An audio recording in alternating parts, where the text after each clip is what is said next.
spýtam teraz na Žiga. Vy ste si sadli na prvú ako parťáci aj mimo ľadu? Lebo hovorím, že jeho storky to je zlatá studnica. Ja si myslím, že hej, že sme si sadli a ja som v kempe vlastne býval u neho, čo mi strašne pomôže, že som nemusel vlastne bývať na hoteli s nejakým Amikom alebo Kanaďanom, ktorému som nič nerozumel, dá sa povedať. Takže u Žiga, no a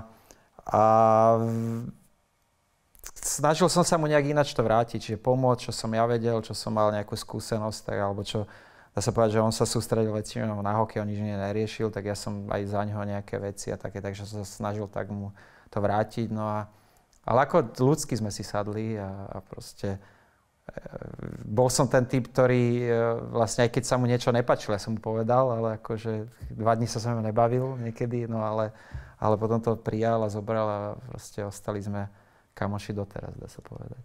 Z toho, čo sa samozrejme dá zverejniť, ktorú máš s ním najvtipnejšiu storku?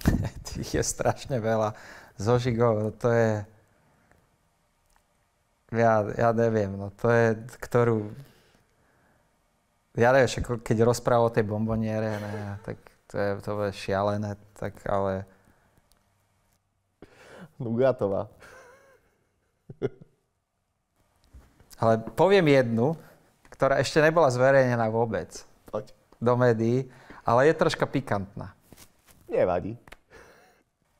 Prišiel tréner, už nežije, pán Šterbák. A on hovorí, že pred zápasom, že mladenci, tá dneska so ženou 45. výročie sme spolu, tak dúfam, že nejaké víťazstvo to oslavím. A Žigo prišiel za trénerom, pán Šterbák mal fúsky, ne? A prišiel tak potlkal, že trénerko, čo? To už je jak do hnilej dyne. A ja som videl, ja si pamätám šedé kachličky, ja som lahol na zem. Ja som lahol na zem a ja som prvýkrát v živote videl na vlastné oči, že sa mu zježili fúzy. Moja slza vybehla. Tak Žigo, akože úprimne. A druhá príhoda taká.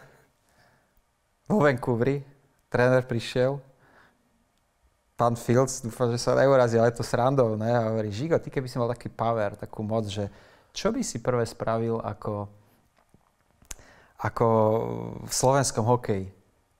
Môžem hrešiť? Môžeš, pípneme keď tak. No ako prvé, čo ja by som spravil? No teba by som vyjebal. A tiež pán Fields zostal, ale pán Fields inteligentné, tak ako to zasmial sa, zahovoril to, ale akože toto sú... Žigo, Toto bol Žigo a proste, jak si myslel, tak to povedal a my sme ho preto milovali.